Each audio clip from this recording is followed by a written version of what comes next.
Welcome, everybody, to another edition of Millennials Are Killing Capitalism Live. It's good to be with you this morning, or this afternoon, or evening, depending on where you are. Um, Shout out to our latest member. I'm bad at pronouncing names, and so I'm not going to try. But I do appreciate the support for sure. Um, Definitely take a moment, like the video, subscribe to the channel if you have not already. We are inching closer and closer to 8,000 subscribers, which is a good milestone. And make sure to take a minute to share the video if you're watching it live, or if you're watching it, watching the replay. Make sure to share it with folks. I think this is going to be a great conversation today. I realize we're competing with a conversation that probably a lot of people are watching right now, and so hopefully folks will share this now or share it later with folks and check it out. I've been talking a little bit. We had the conversation with Palestinian Youth Movement a couple weeks ago. Have had conversations with Louis all day, who Louis helped connect us with this project, just about ways that we can support people, Palestinians, support people in Gaza, support. I'm also thinking about people in Yemen and whatnot, and something that we can do from where we are, especially those of us who, you know, um, are still looking for ways to support, and also, it could be done alongside other organizational work. There's no reason why people can't put pressure on their governments, or put pressure on or disrupt the flow of arms or whatever else they're doing, right? And that way uh, they can do that, and they can also support people on the ground, which is also an important act of solidarity. We'll talk a little bit about that. Um, all right, so I'm going to welcome to the stage my guest, Hala, who is joining us from London, and we're going to talk about the project that you're a founder of, I imagine, the Samir Project. And so, yeah, why don't we just start there? Start with a little bit about you and about just let's start with an introduction of yourself and kind of how you got into doing this. Yeah, sure. So my mother's from Gaza, and when the genocide started in October, the first couple of months we were kind of in the mindset it's gonna end any minute. Um, and obviously we were extremely concerned for our cousins, our aunts, our uncles. It was a very tough couple of months. And then in December, I realized that we're kind of stuck in this for a while. And even if we're not, there's a lot of recovery work to do. So I mobilized with a relative of mine to support people on the ground, especially that we have relatives and we have the networks to do so. And we kind of started as, just me and her, providing cash aid, providing tents, collecting money from family and friends. So it started really, really small. And then I met a few groups in London who do mutual aid as well, and kind of connected with different people. And the major need that was needed was tents. And unfortunately, due to war profiteering, the tents that came in as aid would be stolen and sold as merch, basically. So we started buying tents, and tents are quite expensive from the very start. From December, each tent we bought was between 400 and 500 JDs, which is almost 500 to 600 pounds. And because I had family there, we used to do bank transfers and not really pay much money in commission. However, over time that changed. In March, my relative could not be as involved anymore. So I started working with a cousin of mine. Her name is Miramar Abu Salim. Mira's father passed in Gaza. He's my uncle in January, and his name is Samir. And my uncle was a lover of Palestine, a lover of giving. So we wanted to honor him and start this, and we called it the Samir Project. And again, it was just collecting money from people around us and providing, a few tents every week.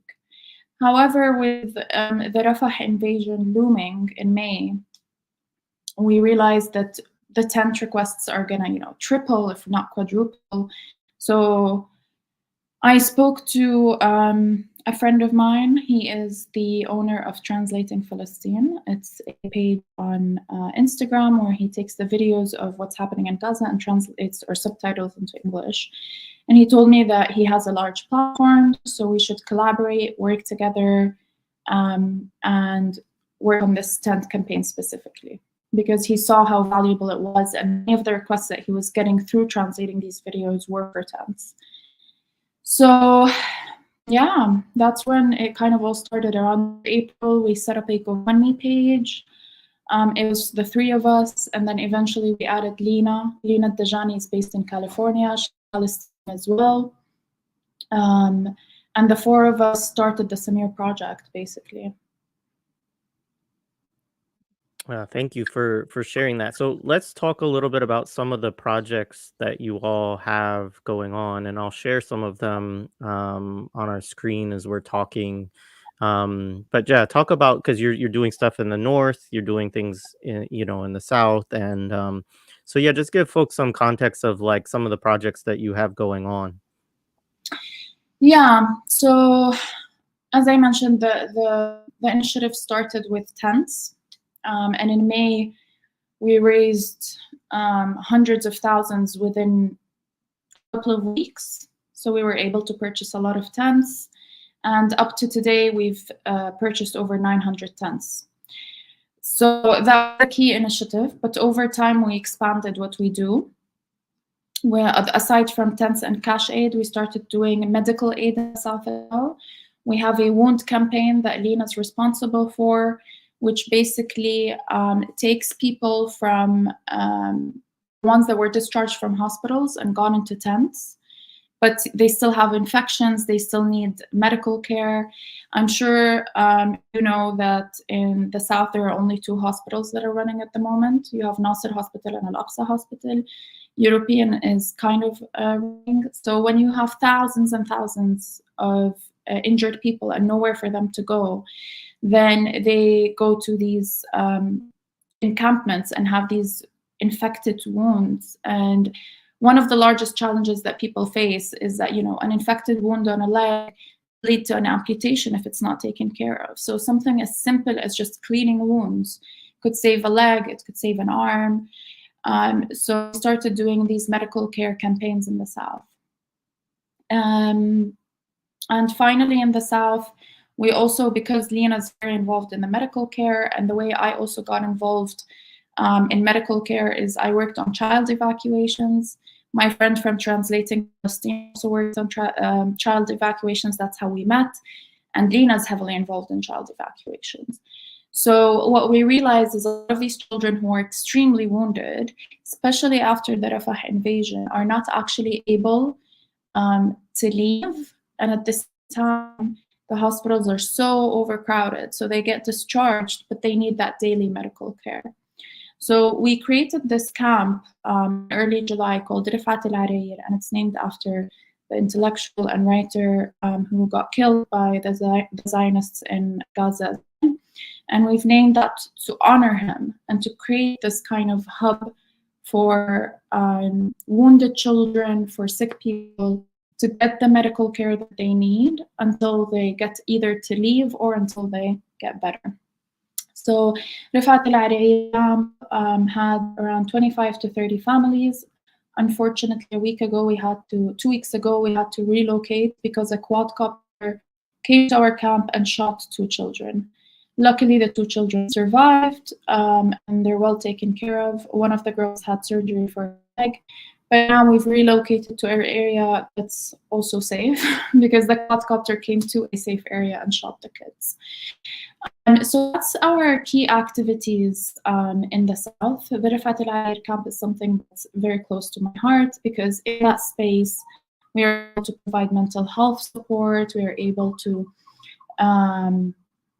provide care for people, and some of our mental health activities include virtual reality. So we use the glasses to help the children disconnect from the horrors that they're living in. Even adults use it. They love it. We do drawing classes as a way of therapy for the children to kind of release.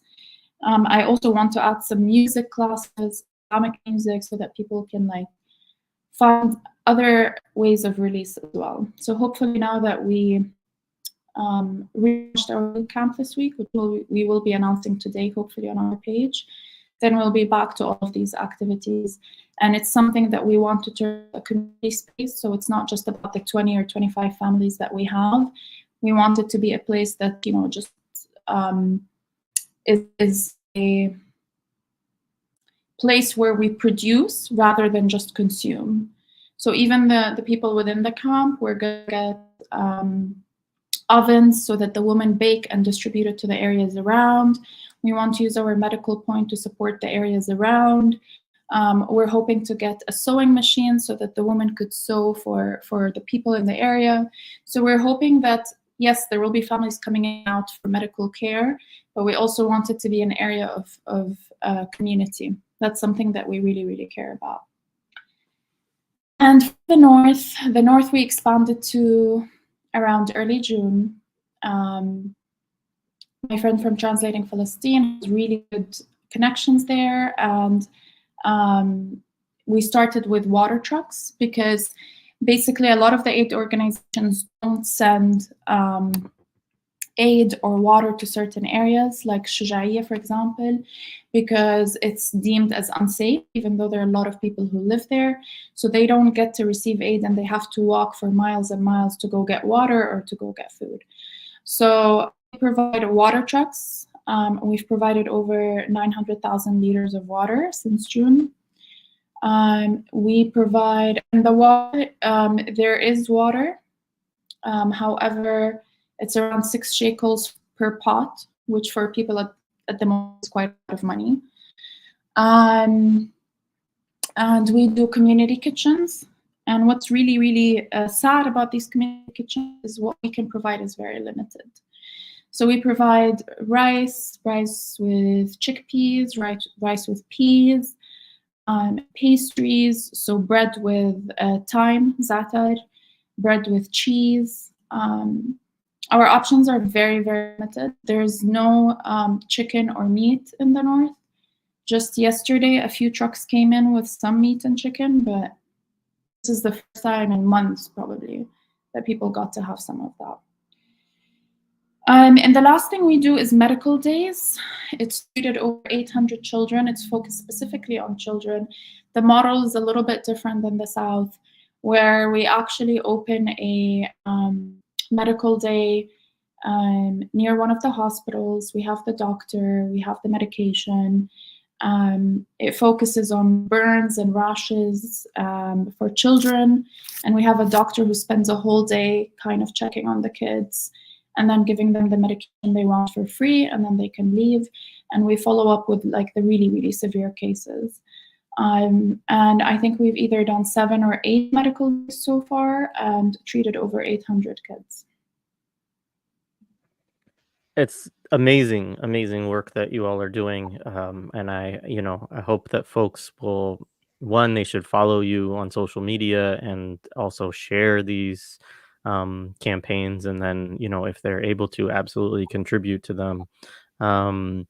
The one of the things I did want to talk to you about is the GoFundMe, in the situation where you all lost a lot of funds that initially were pledged to you all through GoFundMe, and then a little bit about the switch to Chuffed, which I think is something that more people need to be aware of, because obviously people who still have GoFundMes, I'm still supporting them, but I think that Chuffed has shown that it's, I'm not like endorsing platforms or anything like that, but it has taken a different stance, I think politically, in terms of supporting Palestinians and their campaigns, than what GoFundMe has done. And I think people should be aware of that. And so, yeah, talk a little bit about your own experience with that, as well as anything else you want to talk about in terms of, the way that these Western services and financial systems are creating all of these additional hurdles for Palestinians as they're trying to survive amid genocide. Yeah, I mean, coming back to the name of your podcast, the capital system is created to kind of maintain powers, right? And part of the Israeli strategy right now is to make it as difficult as possible for people to get money in. So we face so many challenges with that, even in terms of crypto, because that's one of the key ways people send money into Gaza right now. The Binance platform started threatening to close Palestinian accounts, which would be a disaster, because that's really a lifeline for Palestinians right now. And even Bank of Palestine, which operates actually from the United States, ironically enough, they freeze any transfers over $5,000. So if you try to send 5,000 or 5,500, the bank freezes it. They want justification, and it's like there's a genocide. The justification is people need money to survive. So we've faced incredible amounts of challenges just to get the money in. That's not even the GoFundMe, but even just getting the money in. A lot of questioning, a lot of this, and we are a mutual aid organization. We're not a registered NGO, because we started this as a band-aid solution. We were like, okay, there's a genocide. We need a band-aid solution. We're gonna get together and do this. I have experience in NGOs. I work in diversity and inclusion. I've worked in the region for a very long time. And each of us brings different skill sets, right? Translating Palestinian, Mira, Lina, myself. And one of the key challenges has been the financial system.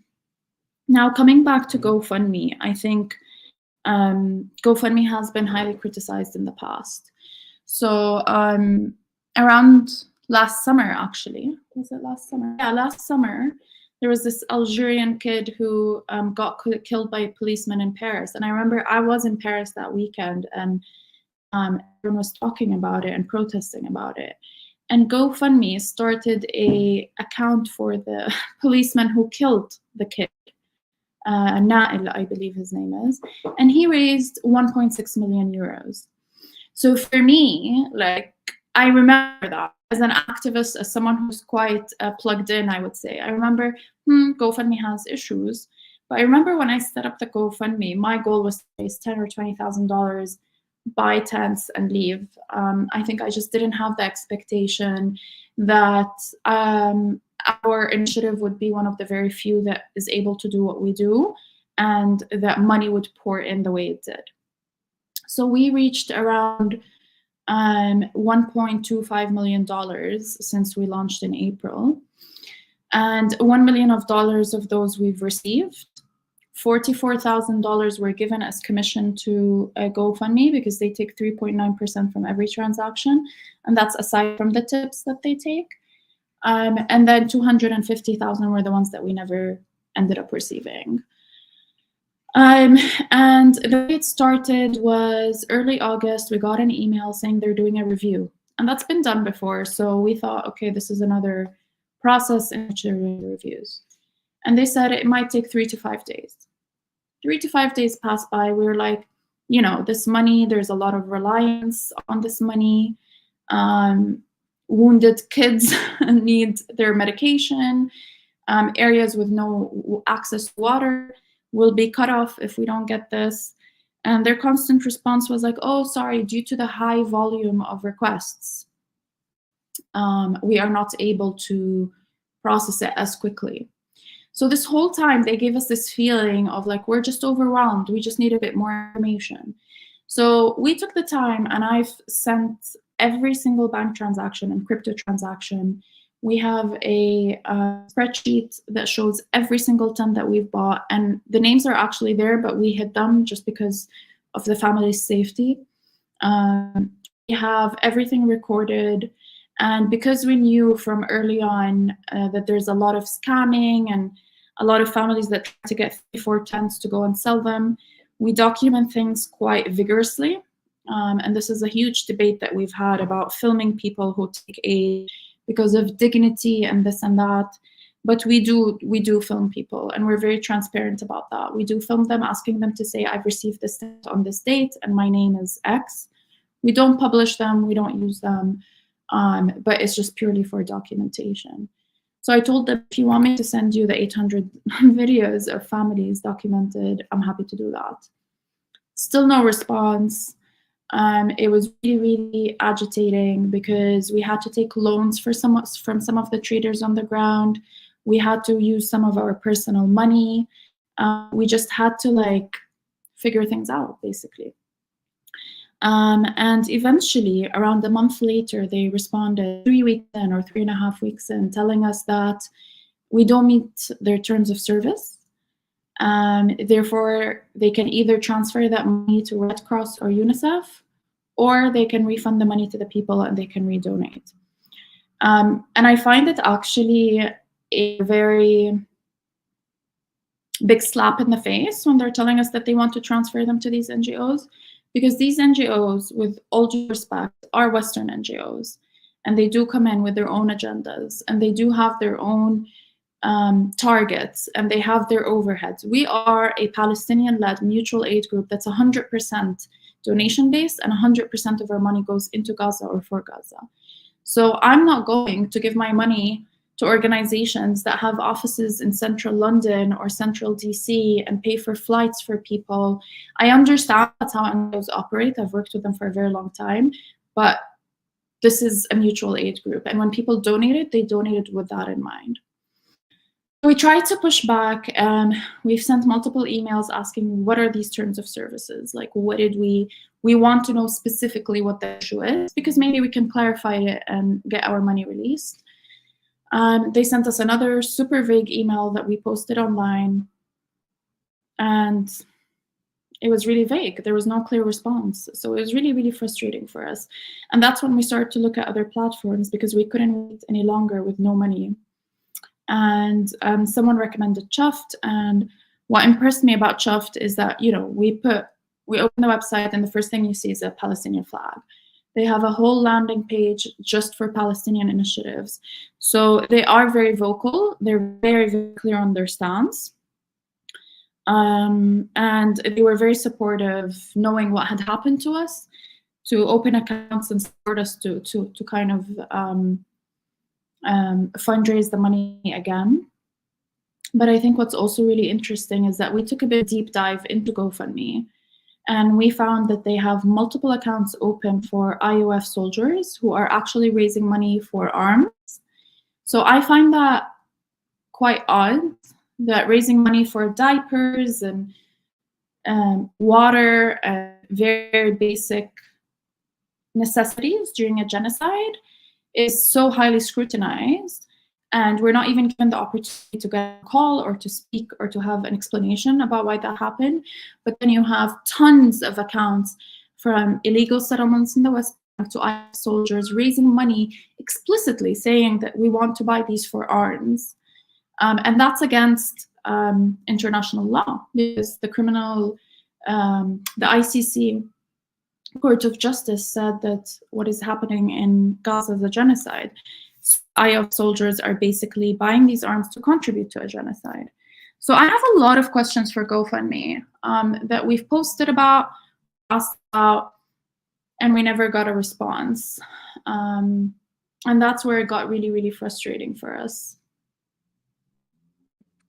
Yeah, well, thank you for sharing all of that. I mean, it also, as you talked earlier about the French police officer that had killed the Algerian. That happens all the time in the United States, where when there's police shootings, they have GoFundMe's, and people give. I think not Darren Wilson, well, him too, but I think also the guy who shot. I'm forgetting his name, Zimmerman, who shot Trayvon Martin years ago, had a big GoFundMe, and so yeah, I mean, it's good that I think it's good that Chuffed is at least, we can, if I pull up their page right now, people will see what you're talking about in terms of their landing page. But yeah, it definitely, shows a different you know, that's the landing page right there, and so that's very different than the politics of GoFundMe currently. And it's not just you. I mean, I know of many, many other Palestinian accounts where people have raised a significant amount of money, and the GoFundMe just canceled it and refunded it. And the point you make too about NGOs, I think, is an important one, because I think that you know I understand why people give to NGOs sometimes, and there are certain ones, and there's so much need right now that I get it. But yeah, your project is very different. You're giving, 100% of the direct aid there. It's not a project based on, overhead and a large organization. So yeah, just again appreciate very much all of the work that you're doing. You mentioned this a little bit earlier, but I would love if you would talk a little bit more about the North, because I don't think, people have a good sense of, obviously there's all kinds of challenges across Gaza, but there are specific challenges in the North. And as you mentioned, like just recently, just the other day, a little bit of meat got in, but that hasn't happened for probably months. And so and then, as you said, certain areas are deemed unsafe. So, talk a little bit about the challenges that folks are facing in the north. Yeah. So our initiative in the North, Translating Palestine and the Samir Project, um, have been providing community kitchens since June.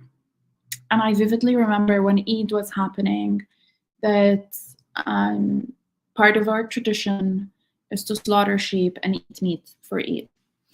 And in the South, we managed to slaughter 5 sheep that went to our staff, our team on the ground, and then the rest was distributed, which was great. But in order, we wanted to buy 1 sheep, which was like half the size but double the price. It was really crazy. We still went ahead and bought 1 for our team for their hard work. And that was the only time they had eaten meats in months. And I remember when I started the community kitchens, and our team member from Translating Palestine was constantly sending us photos of rice. And I was like, can we do anything else? And he was like, well, what we have available is rice, cans of peas, corn, chickpeas, lentils, and there's something called lunchwan. It's like canned meat. That's the only kind of canned meat they have, and tuna cans. But tuna cans were really, really expensive. They recently came down in because there was a big injection of tuna cans. So it was really interesting to see that design strategy is to create famine in the north versus complete displacement in the south. And at first, I didn't really put much thought into it, but the more we spoke to people in the north, the more we realized that this is one of the Zionist tactics or strategies to kind of push people from the north down to the south, because they want to occupy the whole of the north. Because when they ask people to move from the north to the south, the key thing was, we need everyone to go as close to Rafah as possible, as close to the Egyptian border as possible. I'm sure that you've seen on the news that this created panic amongst us Palestinians about them trying to push us out of Gaza into Egyptian land, into Sinai land, to put us in refugee camps, right?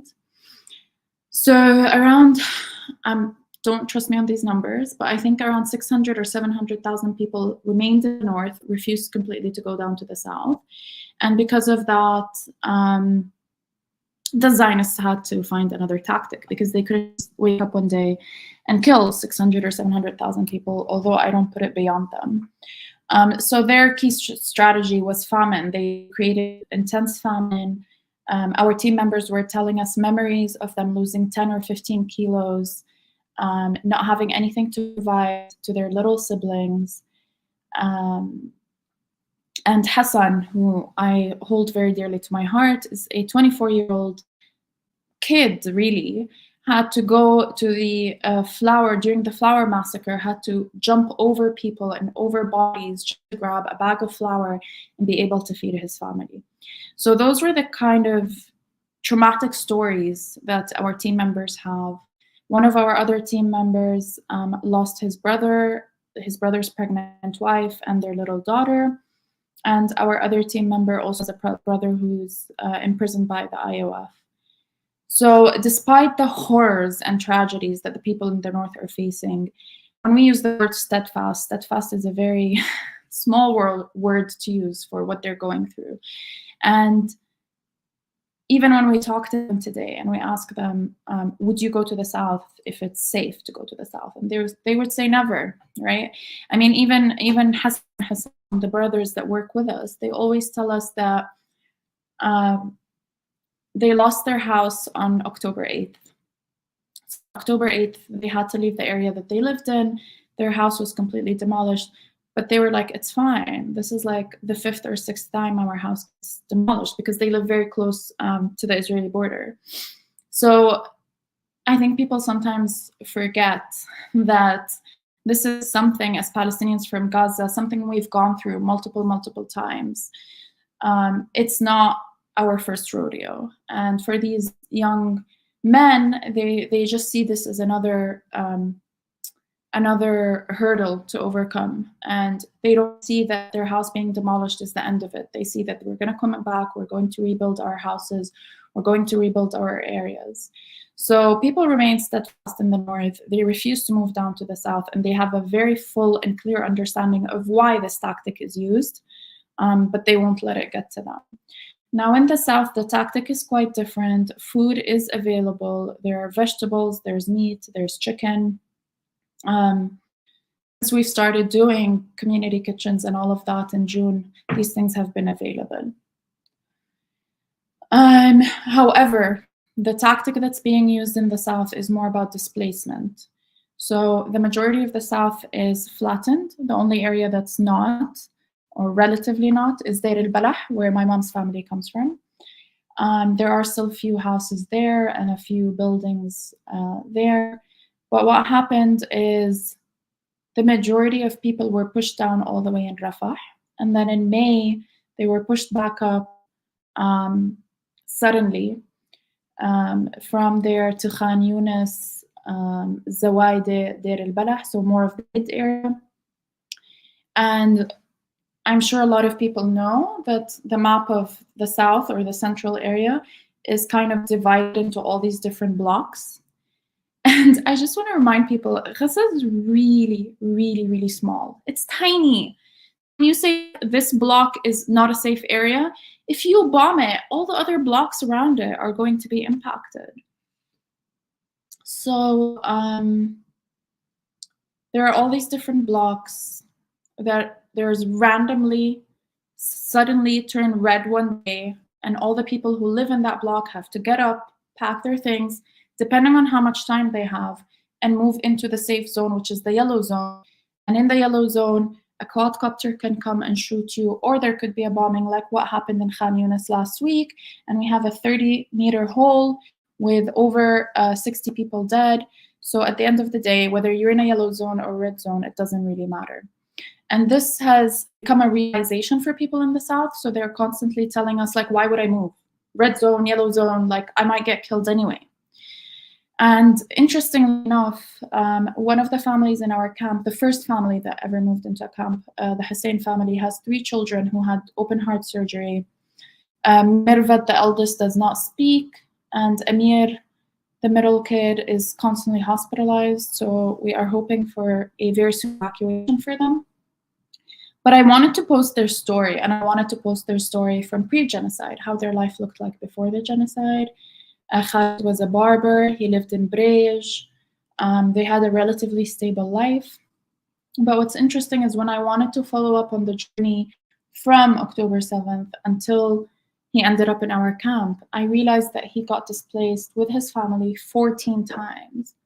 And he was like, we went to Nusayrat, and then we went to Brej, and then we went to Rafah, and then we came back to Brej, and then we went again to Nusayrat. And in a lot of these stories, there are so many layers, because if there's a bombing or an area red turns into a red zone and you don't have time, you just pick up your kids and you run. You end up sharing tents, right? We come from a Muslim majority country. We are extremely collectivist. So when people are displaced, what happens is people share tents. So all the women and the kids go in and sleep inside the tent. The men will sleep outside around the tent. And of course, Palestinians and Muslims are known for hospitality and openness. So every time this happened, relatives would come, friends of friends would come, and these tents would get overcrowded with women and kids. But over time, people just got tired with the lack of privacy, the lack of space. There are women who are breastfeeding and have men or strangers coming into the tent. So the frustration started accumulating. And it's very heartbreaking to see because what people are demanding is so simple, just a little bit of privacy and a little bit of space.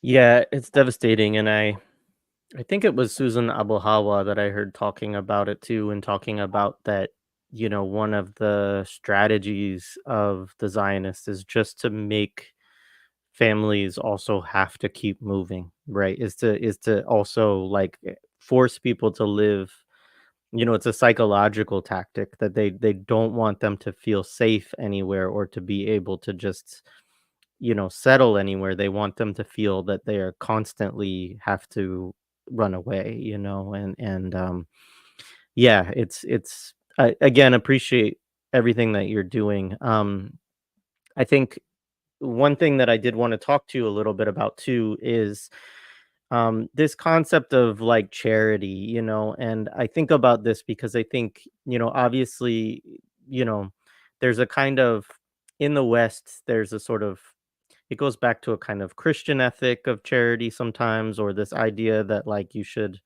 that people who are better off should help out those that are more in need. And look, I'm not trying to like if whatever helps people give, like I don't really care ultimately.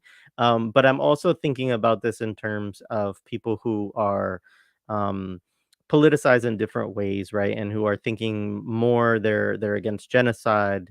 They're obviously in many cases really supportive of Palestinians and ultimately want to free Palestine from river to sea, and for them, like, they I think it's important to connect these things and help people understand that the giving is really essential to also resisting against genocide, resisting against imperialism and Zionism's aims, and that it's not just merely about helping individuals who are needy. Although, again, honestly, I don't whatever gets people to give is important, I think. But what do you think about this? Like, how have you thought about this? I mean, obviously, for you, it's clear that this connects you on a deeply human level. It's personal. People who are impacted. But anyways, I just was curious your thoughts on this. Yeah, I mean, Islamically, every Muslim is supposed to give a percentage of their yearly income. It's called zakat. And the zakat is supposed to be given, to the less fortunate or to the people who are in need. And on top of that, we have another concept called sadaqah. So just giving money away for the sake of giving money away it's not part of your musts, quote unquote. So definitely, the Muslim world has the awareness of what's happening in Gaza. And I think in the global south in general, over the past years, there's this awareness of the imbalance of power dynamics, of imperialism, of the injustice. So definitely during Ramadan and during Eid, we saw like the influence. And interestingly enough, the Rafah invasion happened right after Ramadan and right before Eid. So that was a time where a lot of Muslims were like, okay, I'm going to give my yearly zakat to Gaza. I'm going to give my yearly zakat to Gaza, which was really beautiful to see. And I think especially because a lot of people live in states that are taking not the best positions towards what's happening in Gaza. I think that feeling of helplessness they feel much better when they give and they see the results of what they're giving, and they know that they're providing some sort of lifeline for people. So that's one aspect of it when we talk about people donating from the global south to Gaza. Now, when it comes to the global north giving, I think one of the key things, the conversations that we have in the humanitarian field, and we have had for years, is the word charity itself. Because the word charity creates this kind of superiority, like I'm giving you because you're inferior to me. So generally, in the humanitarian world, people don't use the word charity anymore. And I think I want to come back to the concept of NGOs, because it's very clear, if you're someone who worked in the humanitarian field, or you're from the global south in general, is that these NGOs or nonprofits are, and even some of the organizations in development, are colonial tools and used as ways to maintain powers in the region. And in the case of Palestine, I even remember when I used to sit with my father, my uncles, they used to say, and they're the ones who lived the ethnic cleansing of 1948. So my dad is from northern Palestine, Haifa, and my mom is from Gaza. But my dad and his family were ethnically cleansed in 1948 and forced to move to Jordan. And they were saying that these organizations, including UNRWA, would just feed people, because when people are hungry, people revolt, right? But they didn't want people to get hungry. So they keep them fed just enough that they're not going to revolt. They give them just enough to just not revolt. But even the way of giving is very humiliating, right? And the way they give is they give these coupons, and people have to stand in a queue, and they have to wait, and they have to carry this little box and walk away with it, and they're constantly filmed, right? Like, one of the biggest tragedies that are happening for Palestinians in Gaza is that we are constantly being filmed, constantly being shown to the world as these people with ripped clothes and not showered. And at the end of the day, these are teachers, doctors, engineers, and now they're suddenly finding themselves standing in these long queues. And when we tried to kind of shift that in our mutual aid, even people in Gaza, it didn't register, it didn't land with them. Our team and the people who were receiving aid, they were like, yeah, but you need to give me a coupon. Like, you need to, like, I need to sign something. I need this, and that's when we tried to push back. We realized that it's so ingrained, and there's such deep conditioning to being given charity that, like, even trying to break that didn't land with people in Gaza. So I think the giving from the north to the south has a very strong dynamic, especially from these large organizations. And interesting enough, Lena and I and our friend from Translate Palestine, we're all part of all these different networks of volunteers. And a couple of times, you know, with burnout, working day in and day out, and hearing all these tragedies and sad stories, we've had a couple of people from the global north get upset and say, well, we're working so hard for you, you know? And in Arabic, we say, "Hamluna jamila," which they're kind of, it's like kind of saying, they're showing that they're doing us a favor by helping people in Gaza, right? And even some people who donate to us, and they're like, I want to know where my 50 euros went, or I want to know where my 20 euros went, or I want to know where my 100 euros went. And there's kind of this feeling that comes with some people who donate of kind of entitlement, of like, well, I'm giving to you, therefore you need to appreciate me. And to that, especially for people in the global north, whose taxes are actually, especially in the United States and the United Kingdom and Germany, your taxes are actually paying for the bombs that are falling on people. So the least that you can do through reparations is to provide support, whether it's with time or with money. So I don't really see it as charity. I think it's reparations. I think it's a must. I think us in the global south have suffered for decades from colonization, and in Palestine specifically, current settler colonization, ethnic cleansing, apartheid, I mean, we just saw what they've done in Lebanon a couple days ago, yesterday and the day before. So we see that this is escalating into a regional war.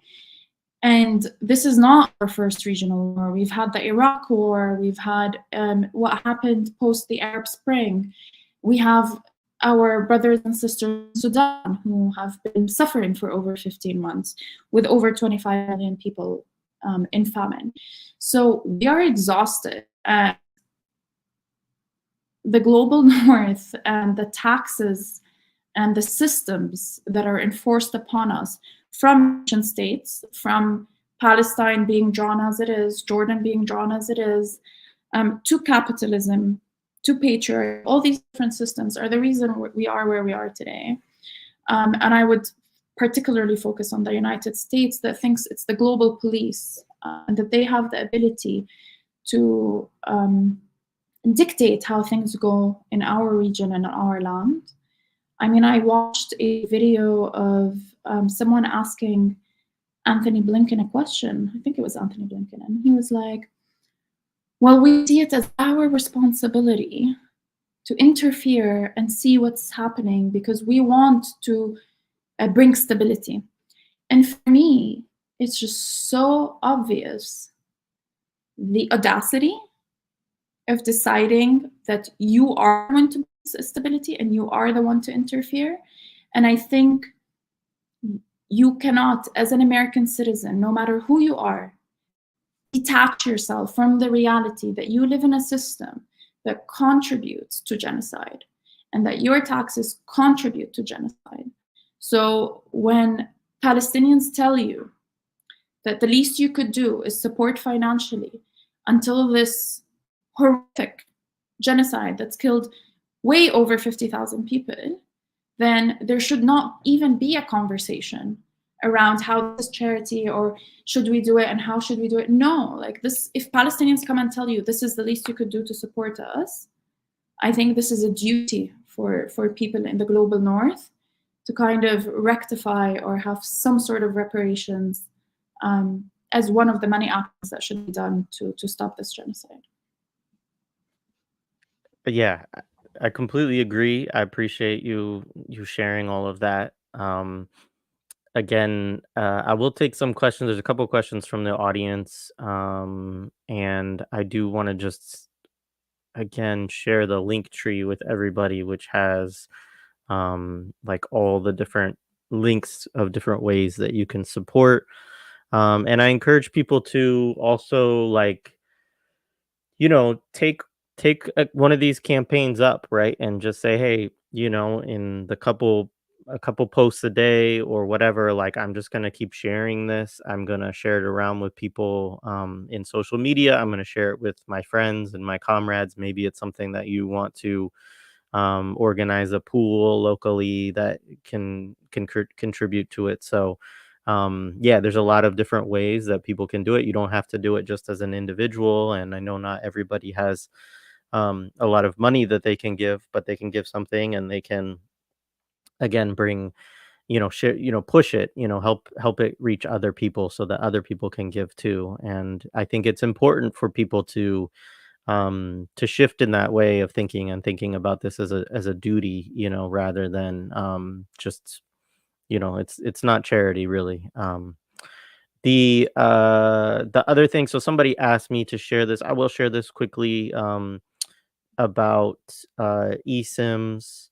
Um, the website is gazaesims.com.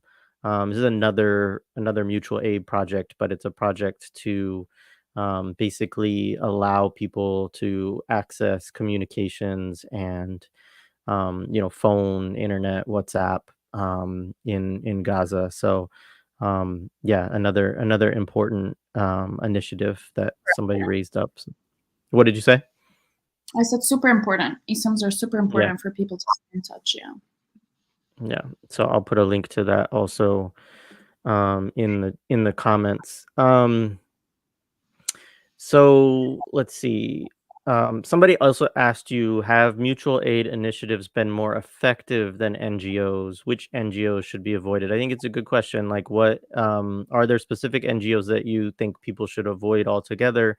And what are the ways that you think these mutual aid initiatives, are different and more effective in certain ways? And maybe there are certain things that NGOs can do that a mutual aid initiative might not be able to also. Tough question. um, Let me just think about this. I think, yeah, there's definitely pros and cons to each, right?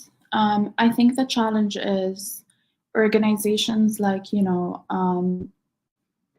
NRC, the Norwegian Rescue Committee, or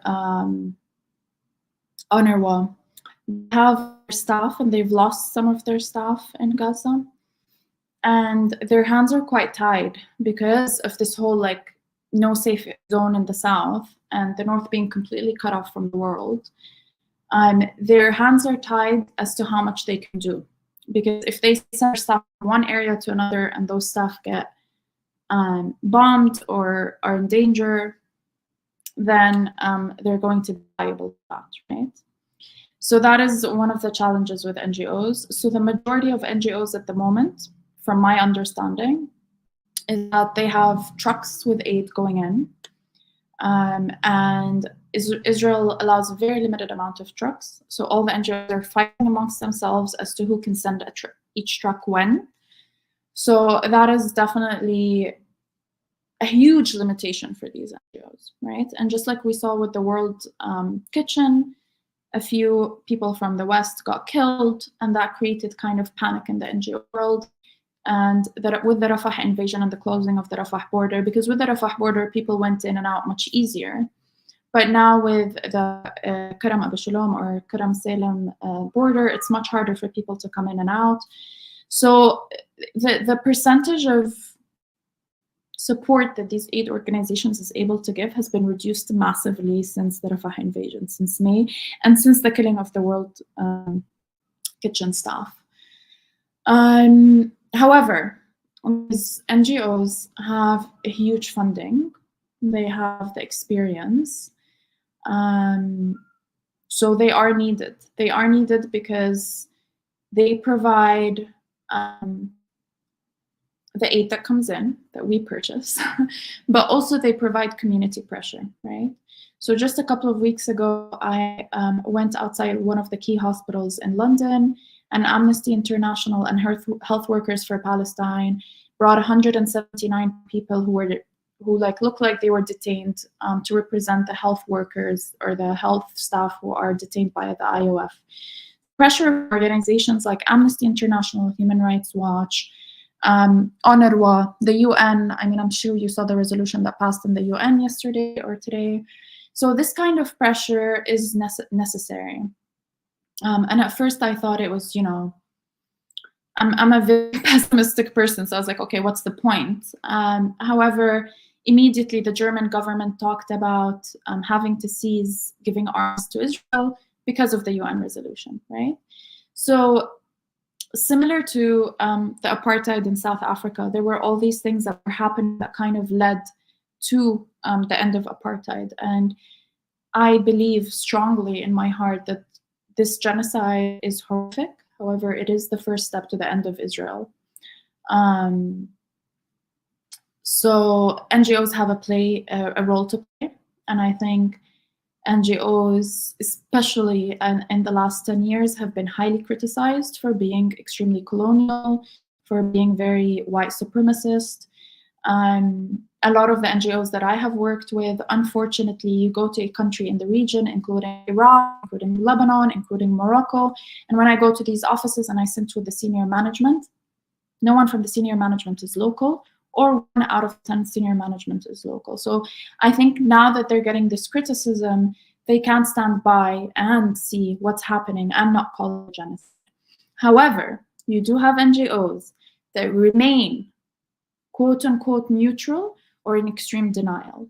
And one of them is Greenpeace, right? So Greenpeace International refuses to call what they see a genocide, And on top of that, they have an office in Israel. So if you are a humanitarian organization that's focused on environment, I don't understand. I really don't understand how you don't see what's happening in Gaza as an environmental catastrophe. When you see white phosphorus being thrown on children, when you see piles and piles of trash, when you see the first child diagnosed with polio, like what more do you want to see as an environmental organization to be able to say that it's a genocide? So I think there are strides in the world of the NGOs, but very small strides and not enough, not nearly enough. And the two organizations that I would recommend people to donate to are PRF.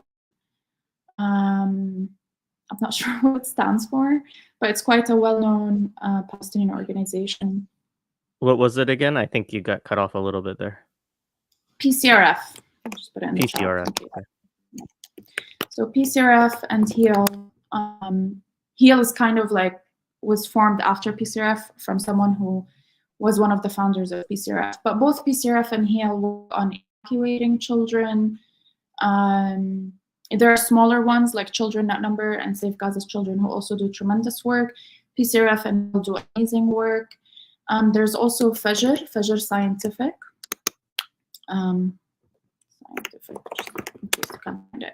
Fajr Scientific sends in doctors. HEAL and PCRF evacuate wounded children to the US, to the UAE, to Spain, to Italy, and we are highly involved with all three of these organizations. We take some of their cases, put them in our Rifat al-Hariri camp. We push cases to them of some of the wounded children that we find through our work or our relationships with journalists on the ground. So these organizations are really important. They have their issues, just like we have our issues. But without them, a lot of these children wouldn't have been evacuated and they wouldn't have survived. So, and sorry, just to add a last point about the mutual aid, I think the benefits of mutual aid compared to the NGOs is that we don't have red tape. We don't have processes. We're not, we don't have to sit there and wait for a week to get an approval for an amount. We have more flexibility. So if we see a need that is dire, we decide, okay, let's pour funds into this. So had GoFundMe not frozen our accounts, once the Mawasi bombing had happened, we probably would have gone, set up 5 or 6 tents, at least for the women and children. They would have needed 20 tents to replace the ones that were gone, but we could have provided at least some tents, some food, some water, so the people who are still recovering from the shock of what they saw and what they've experienced and the losses that they had to endure, they would have had somewhere to sleep at night.